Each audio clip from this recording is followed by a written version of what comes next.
ఉత్తరాఖండ్ రిషికేశ్ ఎయిమ్స్లో దేశవ్యాప్తంగా 35 PSA oxygen ప్లాంట్లను ప్రారంభించారు ప్రధానమంత్రి నరేంద్ర మోదీ. పీఎం కేర్స్ కింద అన్ని రాష్ట్రాలు, కేంద్రపాలిత ప్రాంతాల్లో ఆక్సిజన్ ప్లాంట్లను ప్రారంభించారు. ఇప్పటి వరకు దేశవ్యాప్తంగా పీఎం కేర్స్ నిధులతో మొత్తం 1224 ఆక్సిజన్ ప్లాంట్లకు నిధులు సమకూర్చారు. వీటిలో 1100కు పైగా ప్లాంట్లలో రోజుకు 1750 ఎంటీల ఆక్సిజన్ ఉత్పత్తి జరిగింది. పీఎం కేర్స్ కింద 35 రాష్ట్రాలు, కేంద్రపాలిత ప్రాంతాల్లో ఈ ఆక్సిజన్ ప్లాంట్లు ప్రారంభించారు. మరోవైపు కోవిన్ ప్లాట్ఫామ్ ద్వారా అతిపెద్ద వ్యాక్సినేషన్ ప్రక్రియను చేపట్టి ప్రపంచానికి భారత్ ఒక మార్గాన్ని చూపించింది అన్నారు. అతి తక్కువ సమయంలో వైద్య సదుపాయాలు కల్పించి భారత్ తన శక్తి సామర్థ్యాలు చాటుకుంది అన్నారు.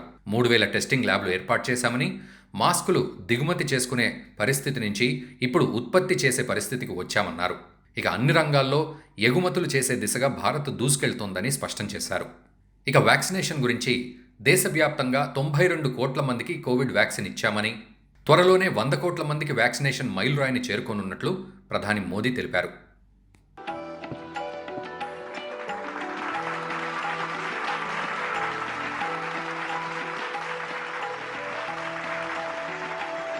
पट्टिकाओं का वर्चुअल अनावरण सबसे पहले उत्तराखंड, 13 जिलों में उत्तरकाशी, रुद्रप्रयाग जैसे दुर्गम स्थल भी शामिल।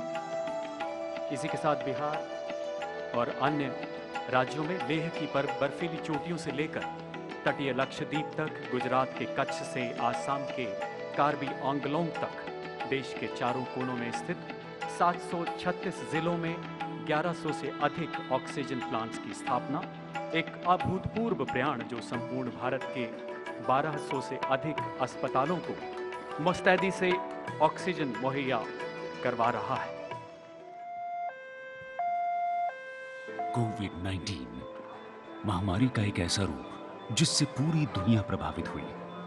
फेफड़े के संक्रमण से बड़े पैमाने पर कोविड मरीज सांसों के लिए जूझे। भारत भी इससे अछूता नहीं रहा। भारत सरकार ने कोरोना महामारी की पहली लहर का डटकर सामना किया, जिसमें अस्पतालों में बड़े पैमाने पर ऑक्सीजन बेड्स की संख्या बढ़ाई गई, मास्क, सैनिटाइजर, पीपीई किट्स उपलब्ध करवाए गए, राज्यों को बड़ी संख्या में वेंटिलेटर्स और ऑक्सीजन सिलेंडर्स की मदद दी गई। कोरोना की दूसरी लहर में डेल्टा वेरिएंट होने से विकसित देशों में ये बीमारी कहीं ज्यादा चुनौतीपूर्ण हो गई। भारत में भी मेडिकल ऑक्सीजन की मांग अप्रत्याशित रूप से बढ़ गई। इस स्थिति को भांपते हुए माननीय प्रधानमंत्री श्री नरेंद्र मोदी के नेतृत्व में भारत सरकार ने प्रोएक्टिव होकर कई कदम उठाए। इसमें देशवासियों को पहली लहर की तरह ही दूसरी लहर में भी सभी जरूरी मदद के साथ साथ पर्याप्त मात्रा में ऑक्सीजन की उपलब्धता पर भी पूरा जोर दिया गया। आज देश के दूर सुदूर में अस्पतालों तक भी वेंटिलेटर्स, ऑक्सीजन कंसंट्रेटर्स पहुंचाने का भी तेज गति से प्रयास किया जा रहा है। 1,500 से ज्यादा ऑक्सीजन प्लांट्स बनाने का काम युद्ध स्तर पर जारी है और हिंदुस्तान के हर जिले में पहुंचने का एक भगीरथ प्रयास है। आपदा की इस घड़ी में सरकार एवं सभी संस्थाओं ने मिलकर काम किया। भारत सरकार ने जल, थल, नभ हर संभव रास्ते से देश के कोने कोने में ऑक्सीजन पहुंचाई। पीएम केयर्स फंड से देश के सभी 736 जिलों के 1224 अस्पतालों में पीएसए ऑक्सीजन प्लांट्स इंस्टॉल करने का फैसला लिया गया। नदी, पहाड़, द्वीप हो या समंदर, इन पीएसए प्लांट्स को देश के दूर दराज और दुर्गम इलाकों तक पहुंचाना अपने आप में एक बहुत बड़ी चुनौती थी। इसे कम से कम समय में वहां न केवल पहुंचाया गया, बल्कि रिकॉर्ड समय सीमा में सफलतापूर्वक स्थापित करके चालू भी किया गया। इस प्रणाली को सुचारू रूप से चलाने के लिए कैपेसिटी बिल्डिंग और ट्रेनिंग भी करवाई जा रही है। अब तक कुल 7,000 से भी ज्यादा लोगों को प्रशिक्षित किया जा चुका है। पीएसए ऑक्सीजन प्लांट से निकले फिल्टर्ड ऑक्सीजन की मात्रा, शुद्धता और गुणवत्ता की real time online monitoring IoT के माध्यम से की जाती है। इस तरह अब तक 1 lakh oxygen concentrator, 1,27,000 oxygen cylinders, 1,224 PSA oxygen plants, 4 lakh से अधिक बेड्स को ऑक्सीजन की निर्बाध सप्लाई से जोड़ा गया है। साल 2019 में जहां एलएमओ का रोजाना उत्पादन औसतन 900 मैट्रिक टन था, वहीं साल 2021 में यह बढ़कर 9,300 मैट्रिक टन हो गया है। इस तरह प्रधानमंत्री श्री नरेंद्र मोदी की अगुवाई में देश ने न केवल इस अभूतपूर्व आपदा का सामना किया, बल्कि उनके आह्वान पर मेडिकल ऑक्सीजन के उत्पादन के मामले में भी आत्मनिर्भर हुआ। ये एक ऐसी असाधारण उपलब्धि है जिसे भारत सरकार, राज्य सरकार और जनता के सामूहिक प्रयासों से हासिल किया गया है। संकल्प से हो रही है सिद्धि, रहेगा भारत स्वस्थ तो आएगी समृद्धि।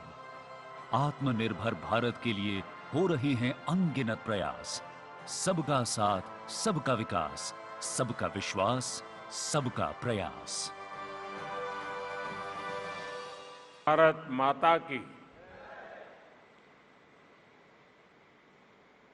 भारत माता की। उत्तराखंड के राज्यपाल लेफ्टिनेंट जनरल सेवानिवृत्त गुरमीत सिंह जी, युवा, ऊर्जावान और उत्साही मुख्यमंत्री मेरे मित्र श्री पुष्कर सिंह धामी जी, केंद्रीय मंत्रिमंडल के मेरे सहयोगी श्री मनसुख मांडविया जी, श्री अजय भट्ट जी, उत्तराखंड विधानसभा के स्पीकर श्री प्रेमचंद अग्रवाल जी, उत्तराखंड सरकार में मंत्री और आज उनका जन्मदिन भी है, डॉक्टर धन सिंह रावत जी, उनको जन्मदिन की बहुत बहुत बधाई। देश के अनेक स्थानों से जुड़े राज्यों के मुख्यमंत्रीगण, लेफ्टिनेंट गवर्नर्स, राज्यों के अन्य मंत्रीगण, सांसद और विधायकगण और मेरे प्यारे भाइयों और बहनों, ये देवभूमि ऋषियों की तपोस्थली रही है। योग नगरी के रूप में ये विश्व के लोगों को आकर्षित करती रही है। मां गंगा के समीप हम सभी को उनका आशीर्वाद मिल रहा है। आज से नवरात्र का पावन पर्व भी शुरू हो रहा है। आज प्रथम दिन मां शैलपुत्री की पूजा होती है। मां शैलपुत्री हिमालय पुत्री है और आज के दिन मेरा यहां होना, यहां आकर इस मिट्टी को प्रणाम करना, हिमालय की इस पवित्र धरती को प्रणाम करना, इससे बड़ा जीवन में कौन सा धन्य भाव हो सकता है। और मैं आज जब उत्तराखंड आया हूं तो एक विशेष रूप से भी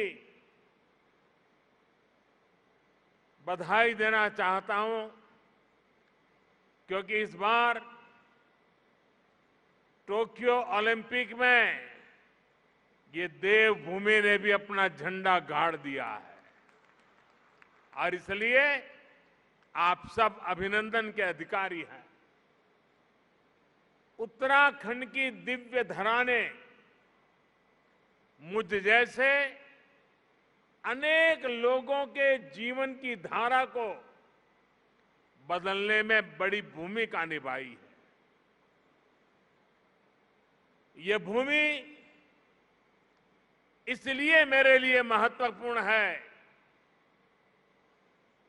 इस भूमि से मेरा नाता मर्म का भी है, कर्म का भी है, सत्व का भी है, तत्व का भी है। साथियों, जैसा अभी मुख्यमंत्री जी ने याद दिलाया, आज के ही दिन 20 साल पहले मुझे जनता की सेवा का एक नया दायित्व मिला था। लोगों के बीच रहकर लोगों की सेवा करने की मेरी यात्रा तो कई दशक पहले से चल रही थी, लेकिन आज से 20 वर्ष पूर्व गुजरात के मुख्यमंत्री के रूप में मुझे नई जिम्मेदारी मिली थी। वैसे ये भी एक संयोग है कि उत्तराखंड का गठन साल 2000 में हुआ और मेरी यात्रा इसके कुछ ही महीनों बाद साल 2001 में शुरू हुई। साथियों, सरकार के मुखिया के तौर पर पहले मुख्यमंत्री और फिर देश के लोगों के आशीर्वाद से देश के प्रधानमंत्री पद पर पहुंचना, इसकी कल्पना मैंने कभी नहीं की थी। 20 वर्ष की ये अखंड यात्रा आज अपने 21वें वर्ष में प्रवेश कर रही है और ऐसे महत्वपूर्ण वर्ष में जिस धरती ने मुझे निरंतर अपना स्नेह दिया है, अपनत्व दिया है, वहां आना मैं अपना बहुत बड़ा सौभाग्य समझता हूं। हिमालय की ये तपोभूमि जो तप और त्याग का मार्ग दिखाती है, उस भूमि पर आकर कोटि कोटि देशवासियों की सेवा का मेरा संकल्प और दृढ़ हुआ है और मजबूत हुआ है। यहां आकर एक नई ऊर्जा मुझे मिलती है। भाइयों और बहनों, योग और आयुर्वेद की शक्ति से जिस क्षेत्र ने जीवन को आरोग्य बनाने का समाधान दिया है, वहीं से आज देश भर में अनेक नए ऑक्सीजन प्लांट्स का लोकार्पण हुआ है। ये देश के अलग अलग राज्यों में ऑक्सीजन प्लांट्स की नई सुविधा के लिए मैं आप सभी को, देशवासियों को बहुत बहुत बधाई देता हूं। साथियों, 100 साल के इस सबसे बड़े संकट का सामना हम भारतीय जिस बहादुरी से कर रहे हैं, ये दुनिया बहुत बारीकी से देख रही है। कोरोना से लड़ाई के लिए इतने कम समय में भारत ने जो सुविधाएं तैयार की, वो हमारे देश के सामर्थ्य को दिखाता है। सिर्फ एक टेस्टिंग लैब से करीब 3000 टेस्टिंग लैब का नेटवर्क बनना, मास्क और किट्स के आयात के प्रारंभ, हमारी जिंदगी आज निर्यातक बनने का सफर तेजी से पार कर रही है। देश के दूर दराज वाले इलाकों में भी नए वेंटिलेटर्स की सुविधाएं, made in India corona vaccine का तेजी से और बड़ी मात्रा में निर्माण, दुनिया का सबसे बड़ा और सबसे तेज टीकाकरण अभियान भारत ने जो कर दिखाया वो हमारी संकल्प शक्ति, हमारे सेवा भाव, हमारी एकजुटता का प्रतीक है। भाइयों और बहनों, भारत की कोरोना से लड़ाई के लिए एक बड़ी चुनौती हमारी जनसंख्या तो थी ही, भारत का विविध भूगोल भी बड़ी चुनौती रहा है। ऑक्सीजन की सप्लाई से लेकर वैक्सीन तक ये दोनों चुनौतियां देश के सामने आती रही, निरंतर आती रही।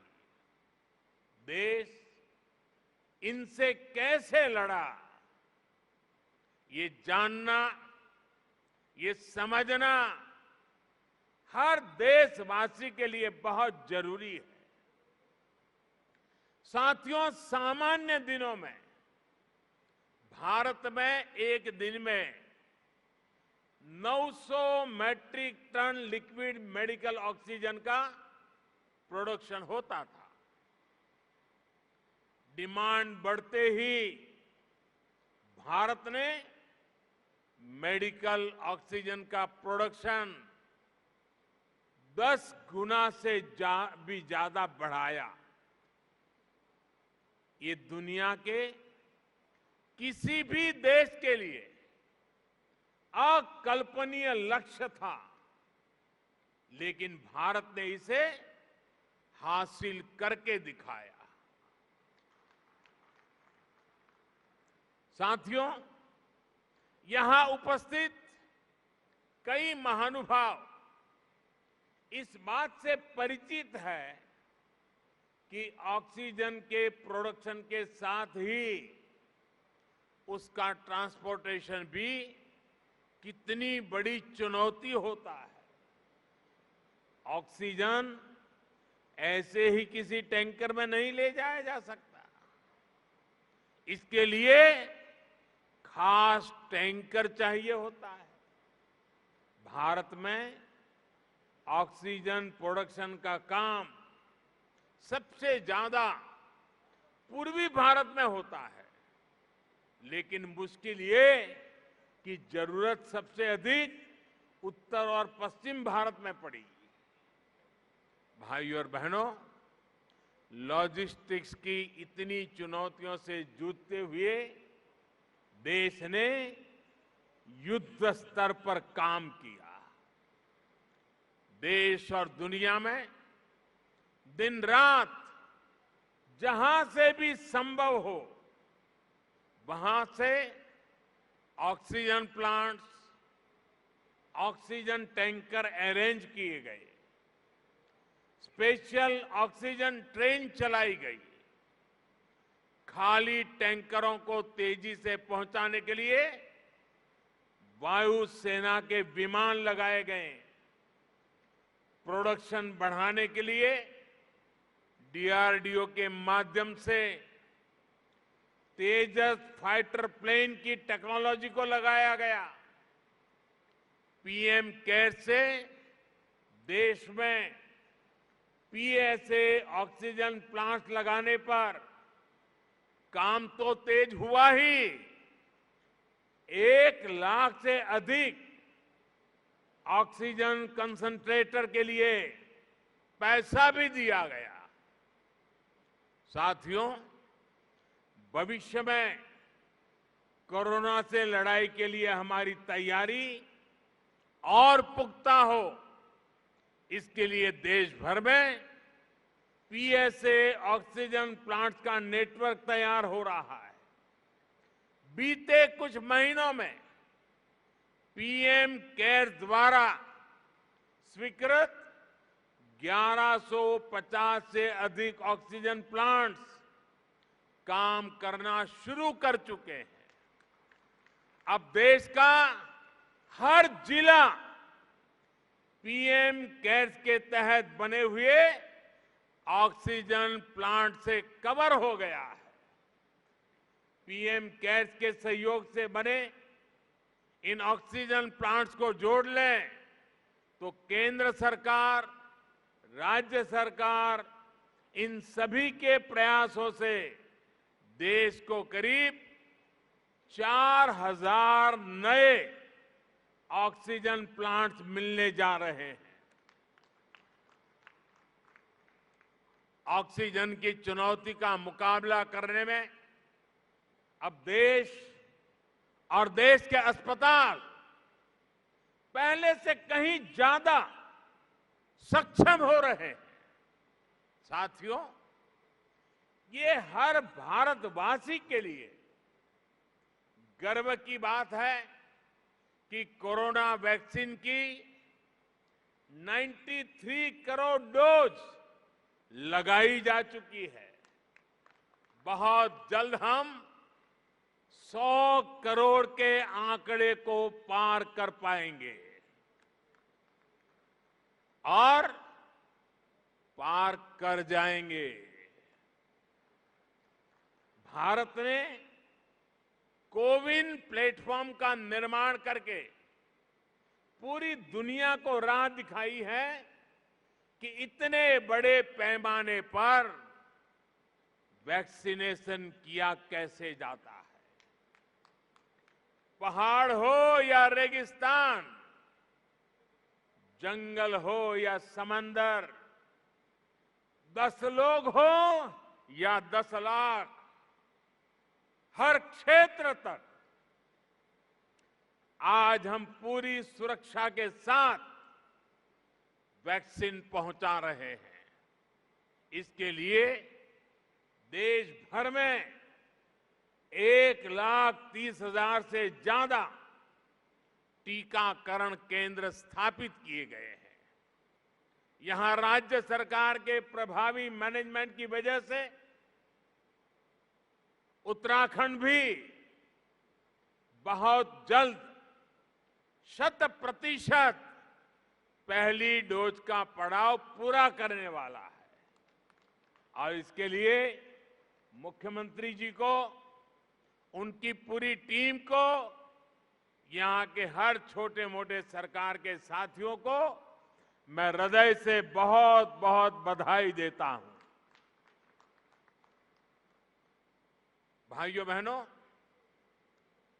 जहां तराई जैसी समतल भूमि है, वहां शायद इन कामों में सरलता रहती है। मैं इस धरती से बहुत जुड़ा रहा हूं।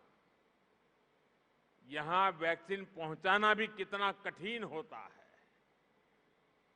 हिमालय के पहाड़ों के उस पार पहुंच करके लोगों के पास जाना कितना कठिन होता है, ये हम भली भांति जानते हैं। उसके बावजूद भी इतनी बड़ी सिद्धि प्राप्त करना वाकई आप सब अभिनंदन के अधिकारी हैं। भाइयों और बहनों, 21वीं सदी का भारत जनता की अपेक्षाओं, जनता की आवश्यकताओं का पूर्ण समाधान करते हुए ही आगे बढ़ेगा। आज सरकार इस बात का इंतजार नहीं करती कि नागरिक उसके पास अपनी समस्याएं लेकर आएगा तब कोई कदम उठाएंगे। सरकारी माइंडसेट और सिस्टम से इस भ्रांति को हम बाहर निकाल रहे हैं। अब सरकार नागरिक के पास जाती है। गरीबों को पक्का घर हो, बिजली, पानी, शौचालय और गैस कनेक्शन हो, 80 करोड़ से अधिक लोगों को मुफ्त राशन हो, किसानों के बैंक खाते में सीधे हजारों करोड़ रुपए भेजने हो, पेंशन और बीमा की सुविधा हर भारतीय तक पहुंचाने के प्रयास हो, जनहित के ऐसे हर लाभ इसी वजह से तेजी से सही हकदार तक पहुंचे हैं। साथियों, स्वास्थ्य के क्षेत्र में भी भारत इसी अप्रोच से आगे बढ़ रहा है। इससे गरीब और मध्यम वर्ग की बचत भी हो रही है और उसे सुविधा भी मिल रही है। पहले जब किसी को गंभीर बीमारी होती थी तो वो आर्थिक मदद के लिए यहां वहां नेताओं या फिर सरकारी दफ्तरों के चक्कर काटता था। आयुष्मान भारत ने इस परेशानी को हमेशा के लिए खत्म कर दिया। अस्पताल के बाहर लंबी लाइनों, इलाज में होने वाली देरी, मेडिकल हिस्ट्री का अभाव, इस वजह से कितने ही लोग परेशान होते रहे। अब आयुष्मान भारत डिजिटल मिशन, इससे पहली बार इसका समाधान करने का प्रयास भी शुरू हुआ है। साथियों, छोटे छोटे उपचार के लिए बीमारी के दौरान रूटीन चेकअप के लिए बार बार आना जाना कितना मुश्किल होता है, ये उत्तराखंड के लोगों से बेहतर कौन समझ सकता है। लोगों की इस मुश्किल को दूर करने के लिए अब ई संजीवनी ऐप की सुविधा दी गई है।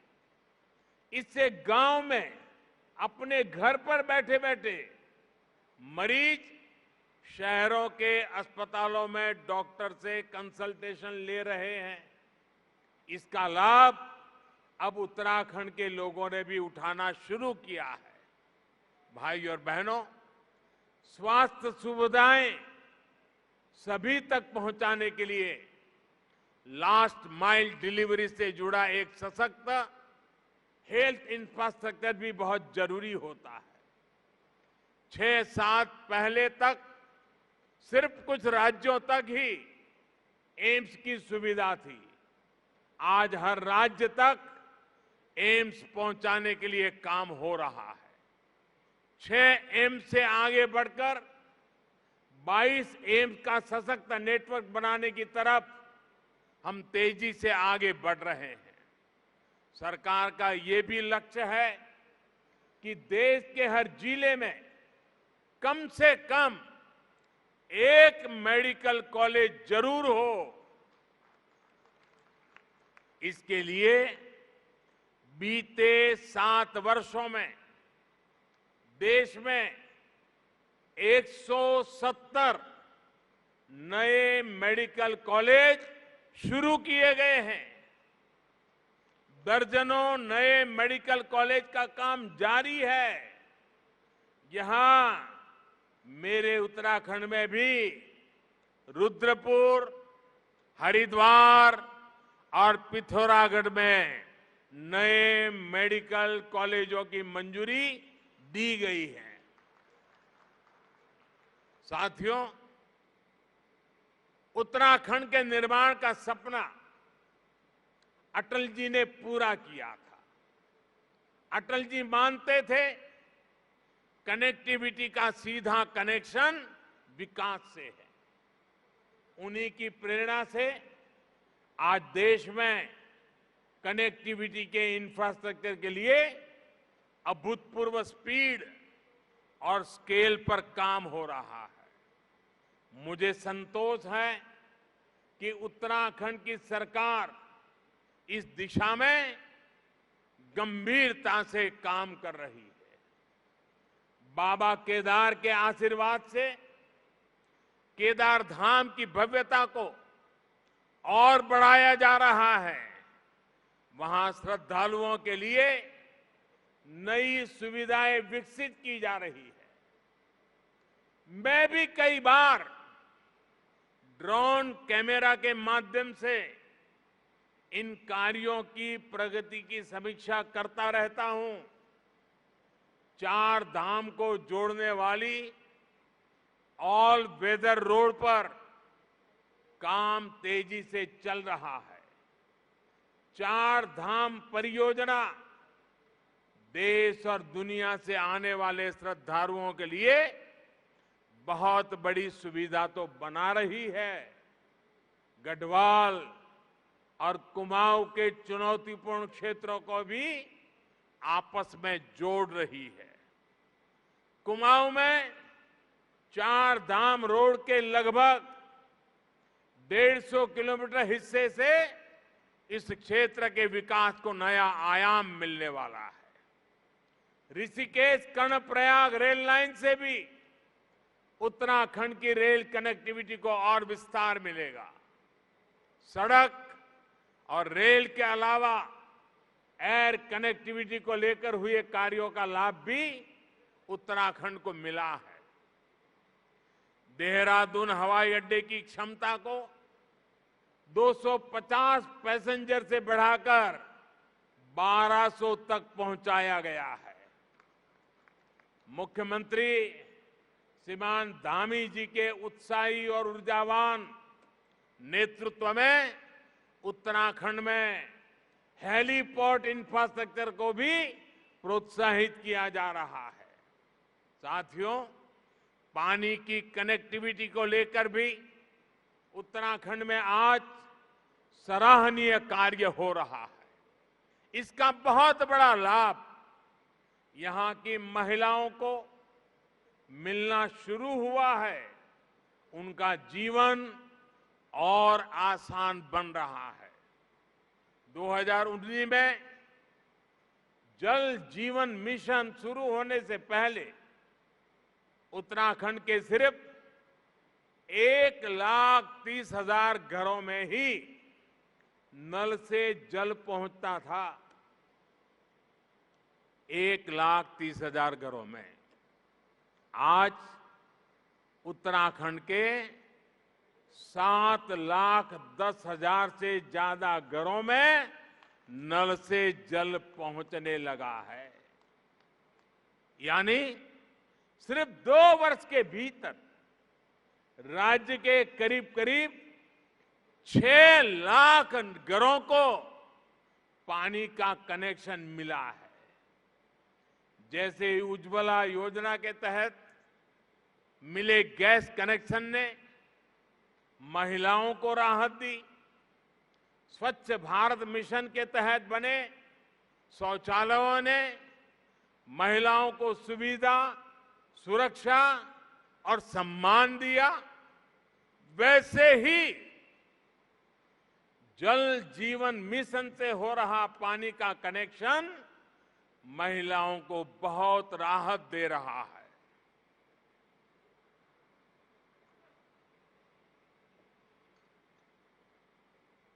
साथियों, उत्तराखंड की देश की सुरक्षा में बहुत बड़ी भूमिका है। यहां का वीर नौजवान, वीर बेटियां भारतीय सुरक्षा बलों की आन बान और शान है। हमारी सरकार हर फौजी, हर पूर्व फौजी के हितों को लेकर भी पूरी गंभीरता से काम कर रही है। ये हमारी ही सरकार है जिसने 1 रैंक 1 पेंशन को लागू करके अपनी फौजी भाइयों की 40 साल पुरानी मांग पूरी की। और हमारे धामी जी तो खुद ही फौजी के बेटे हैं।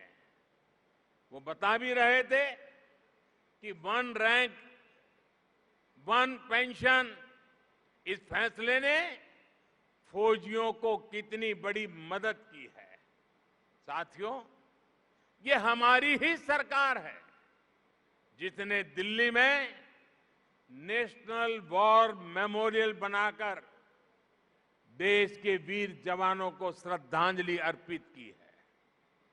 ये हमारी ही सरकार है जिसने बैटल कैजुअलिटी वेलफेयर फंड का लाभ आर्मी के साथ साथ नौसेना और वायुसेना के शहीदों को भी सुनिश्चित किया है। ये हमारी ही सरकार है जिसने जेसीओ और अन्य रैंक की पदोन्नति को लेकर पिछले 4 दशकों से चला आ रहा मामला सुलझा दिया है। पूर्व सैनिकों को पेंशन से जुड़ी दिक्कतें ना आए, इसके लिए भी हम डिजिटल टेक्नोलॉजी का इस्तेमाल बढ़ा रहे हैं। साथियों, जब फौज के वीर जांबाजों के पास आधुनिक हथियार होते हैं, अपनी रक्षा के लिए आधुनिक उपकरण होते हैं, तो वो उतनी ही आसानी से दुश्मन से मुकाबला कर पाते हैं। ऐसी जगहों पर जहां मौसम हमेशा खराब रहता है, वहां भी आधुनिक उपकरणों से उन्हें बहुत मदद मिलती है।